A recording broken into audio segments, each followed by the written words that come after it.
This is day 705 of the Arukh HaShulchan Yomi. Like a sponsor calling share or more of the Arukh HaShulchan Yomi, please come me directly. Very greatly appreciated. They're doing Simon Tuf Mem Aleph. Gimel, Yud Aleph.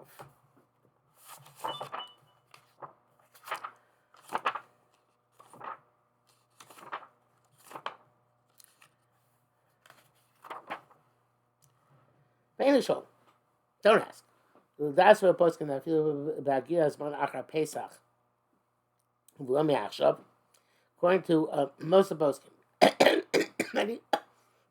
excuse me, when the time the loan is due, it falls after Pesach. And you didn't stipulate that the chametz belongs to non-Jew from before Pesach. Okay, but since the Jew didn't redeem it, and therefore the mashkon now belongs to the non-Jew. The cloud belongs to the non-Jew. It's regardless, it belonged to the non-Jew during Pesach. They don't care. It's not true. When the creditor collects, he collects from that time on. When he collects for his loan a piece of land which is placed underneath him, the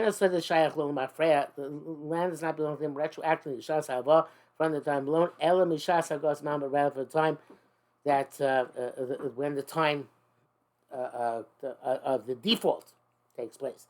Therefore, Pesach belongs to the Jew and not to the non-Jew. So even sometimes when the chametz is under the jurisdiction of the Jew, it is permissible. Shocking. What's the shot? Such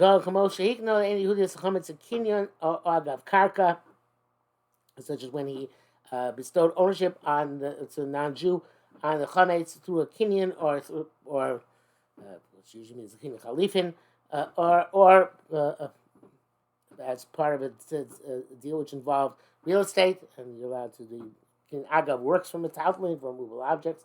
And it's not under the responsibility of the Jew. Then it's permitted after Pesach, even though it is still in the hands of a Jew. The says that he is talking about where you made a kinyan, but me'achshav. Then several achronim are meko. It says here in the parentheses in Mishnah that he says that Sharat Tziyim says they have to use the handkerchief of the non-Jew to make the kinyan chalifin, and not the handkerchief of the Eidim. There are those who machmir even in this.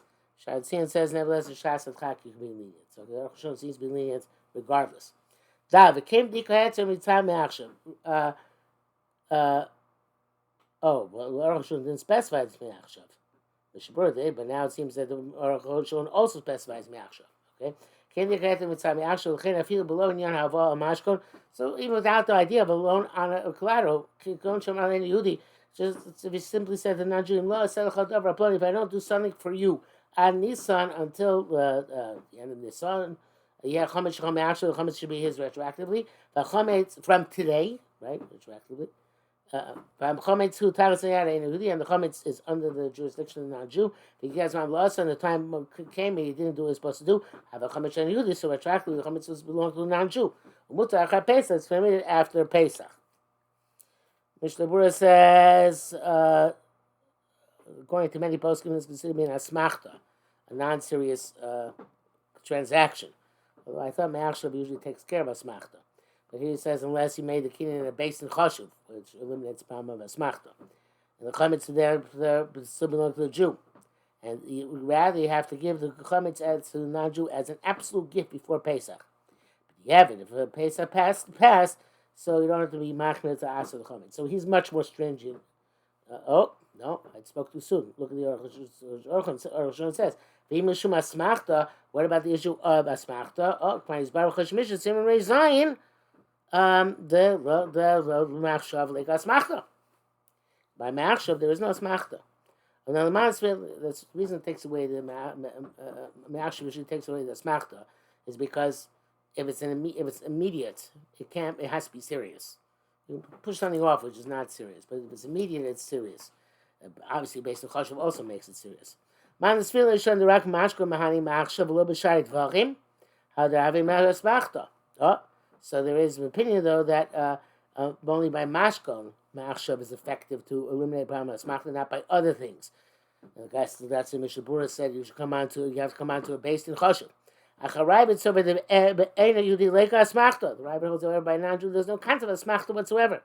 God came with the name Havisha and Yehudim. Besides that, since according to non-Jewish law belongs to the non-Jew, we follow their laws. So the Jew should not violate by law. Moshe's bar b'simin tov memches, as we shall see in simin tov memches. Hey, v'yesh b'zeh she'ela. There is a question to ask. Anu matir ma'idei me'achshav afilu higia zman achar Pesach. How we permit via me'achshav even if the time comes after Pesach. You could have redeemed your chametz before Pesach. But normally, let's say boy have a plate of chametz, since if he wanted to, he could redeem the chametz. V'yavra b'ayroa, or violate b'ayroa as a result. Like we say similar. But isa shalosh b'yontif, when you have a dough which you need on yontif, vivish challah, and you set aside challah on the dough, and the challah became chametz. Dover b'ayroa, you violate b'ayroa mitam ho'avi boy mitchalei, even though challah is not technically yours, still you violate because you could be shoel. There's a way to challah is like a neder, so therefore if you do she'ela, you do atoras chacham, it takes away the status of challah, and that'll belong to you. But there's shalom. V'lachein avagav the challah eno shlo, therefore even the challah doesn't belong to him. But eno over b'ayroa, and you don't count for violate b'ayroa. Nevertheless, came to so shalo, since he can make it his, who over. He is over by Yirah. Here too, the non-Jew can redeem it from its lien to the Jew. The Jew can redeem it from his lien to the non-Jew, and it's going to be his. He'll be violated by Yirah. He is boil, zev is simatov nuzayin, and this will be clarified into simatov nuzayin. But that's not the same thing. The b'sham lo yachsar loma maman ayidezeh. If you matir your neder of challah, you know it, you're not going to lose money. But here, if you redeem the chametz from him, and it becomes us and you, but you still have to, you're paying the non-Jew money. The Zaina wrote that he doesn't want to do. He's getting something significant for his money. Okay, we don't say that, well, he could redeem it in something where there's a monetary loss as a result. And furthermore, the Kambuch Maisa here is lacking a Maisa. What's that? He's got to actually pay buy the Kachala, it's all up to him. He can be Monty or Nether. But here he's got to pay the non-Jew and bring it back to his house. You don't want to leave it by non-Jew after you pay him. And something which is lacking an action, we don't say hoil. We don't say that. Well, since he could have done it, we say something which is not lacking in action. It brings that brackets here. That's Rashi meant that because we don't say like this or whatever he means by that. But because of b'diavad, all of this is b'diavad after the fact.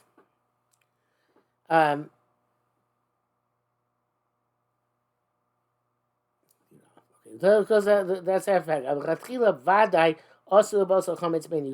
It's certainly not allowed deliberately to borrow from a non-Jew using the chametz as collateral. It was man achar Pesach, and to set the time of the loan to be repaid after Pesach. And to tell them the lawyer for the chazman pony, if you don't pay back until such that time, it'll be yours from now. Mishabur says that the poskim said, even you know in your heart you're not going to redeem the chametz.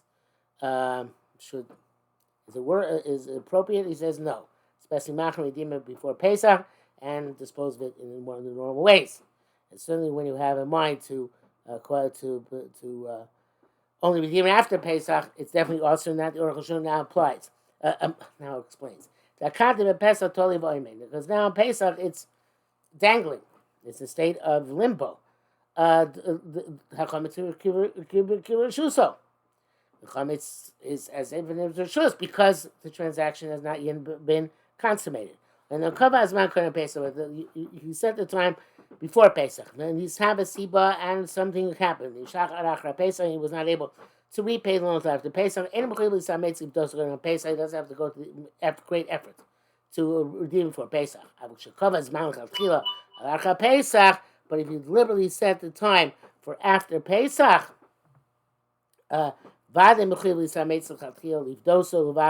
you certainly have to make the effort to redeem it and to eradicate it. Mishabura says, the Chok Yaakov says, if you said at the time of Bir Chometz to the non-Jew, it's kind of like super bittul. You told non-Jew at the time of Bir Chometz, I'm never taking this Chometz back. Then there's no Isser either. It's kind of a form of bittul, derivative of bittul, whatever you say. Ve'ein l'shoha, a lot of English shows here. Ve'ein l'shoha stam mashkon enam av makabel avachra. I generally, in the case collateral, the lender does not must have responsibility for the acts of God, which is for the collateral. So according to this, so if an act of God occurs, the Jew is responsible to make it good. Should violate because of responsibility. That's not a question. Neither is true, it's responsible. De facto, the chametz is in the hand of the non-Jew. The nechus is considered as his. We explain that accepting responsibility in the house of a non-Jew on the chametz of a non-Jew is okay. Okay, so therefore there's no worse in that case. Sign okay, you borrowed the money on the collateral is chametz, but you didn't say machshav. Basically, you must make the effort to redeem it before Pesach, uvaro, and to eradicate it, so you shouldn't violate by Roya. Okay, if you do not, the chametz is forbidden to derive benefit from. Nobody's allowed to buy it from a non-Jew after Pesach. And besides that, to boot, you violate by Roya. He doesn't get any damage, though. In other words, it's not no loss for him. Because the non-Jew accepts it as payment of his loan. Maybe, you know what? Maybe he has to redeem it and toss it into the river or the sulfur and burn it. Most and pay back the non-Jew in money, in cash. Look and have a because otherwise it's like you're redeeming your loan, you're paying back your loan with something which is also banah. Like came in the melu, but on the other end, since it's automatic, who ain't also ma'isa, because they're not actually taking the money when it's the comments when it's usher and paying with it, but it just happens automatically by default. That can consider to be a bayra. Sham Mavor, the Sham it's clear that feel Mamako Shava Bayra. Even you do Bayra, Mikomkom Lokafin lay Shiavsia days. We don't make you lose on that account. Mr. Bura says the Magavram's not sure. Base Mayor masking to Mat here. Sharatzion says that repayment of loan you don't have to repay a loan unless it's demanded. So especially here where the non-Jew doesn't demand it, if he keeps the chametz, everything is fine. Okay, in other words, there's a redeem it and destroy it. So a Jew loaned money to a non-Jew, and the chametz is given by the non-Jew as a collateral. Mishkeres chametz Son gave his collateral to the Jew, but Amalei said, "If don't pay back at such time, yeah, chametz the chametz is yours from now." I feel like chametz b'achrayis so clearly, even though the Jew is not responsible for the chametz at all. I feel like he has manarach Pesach, even the time of default only comes after Pesach. He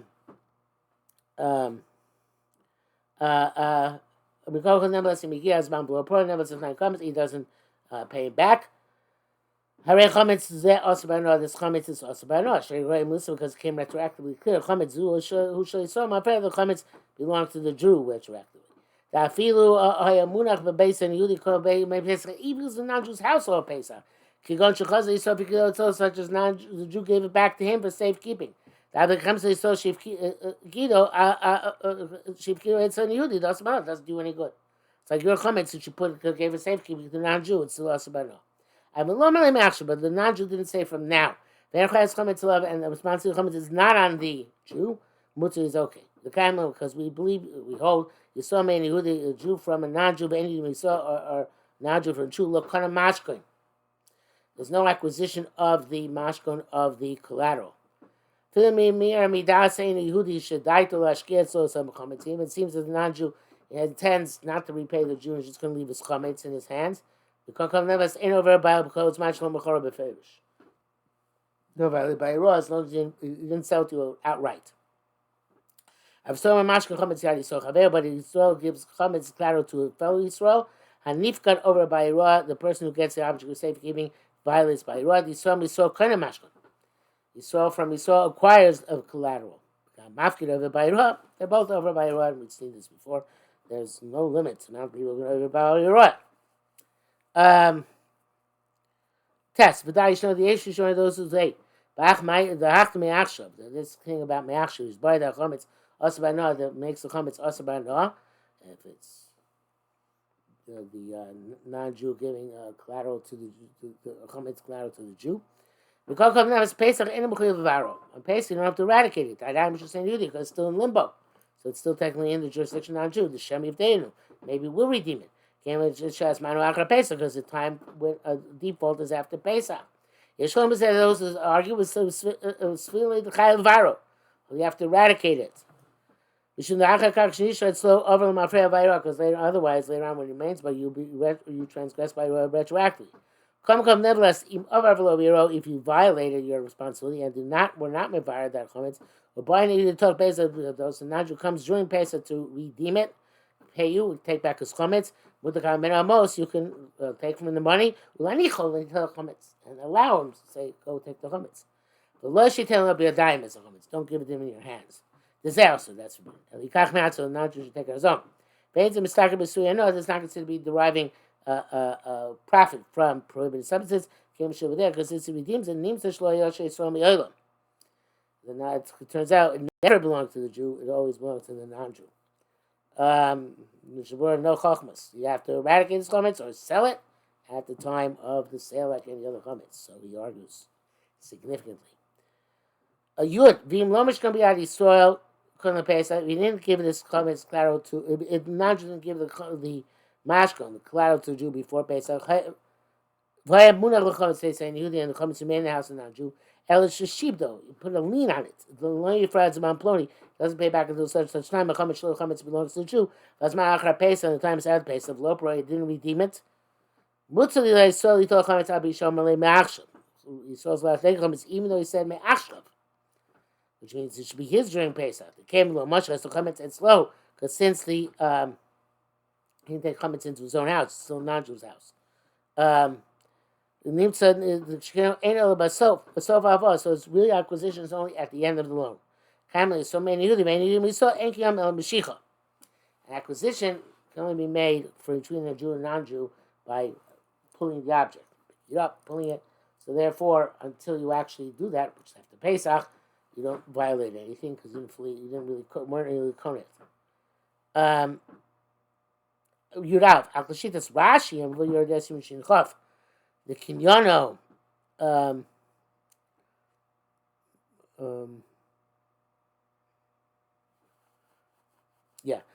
Kinyano rak b'kesef, the other way around. And now Jew Kinyan is only by kesef. But it's over by Iran. You do violate by Iran. Because even though you didn't take it into your jurisdiction, the chametz still by non-Jew's house, but you paid for it already. But most people don't hold that way. Kambur Shama is explained there. But it's going to be clarified that if you have a difficult situation, rely on the sheet of Rashi that the non-Jew acquires with money. Therefore, this person who sold the chametz to non-Jew for money, the non-Jew made his chametz under lien to him. He doesn't pay back until after Pesach. The chametz belongs to the Jew. Thus he can't take it. How can we say a paradox? In one case, kesef works to make a decision. In one case, it doesn't work. So therefore it's clear if the time comes before Pesach, he doesn't redeem it. I feel even if it's still in the whole non-Jew's house, the chametz belongs to a Jew. V'oiver ba'ira v'asur ba'na. It violates ba'ira, and he's forbidden from to derive benefit from it.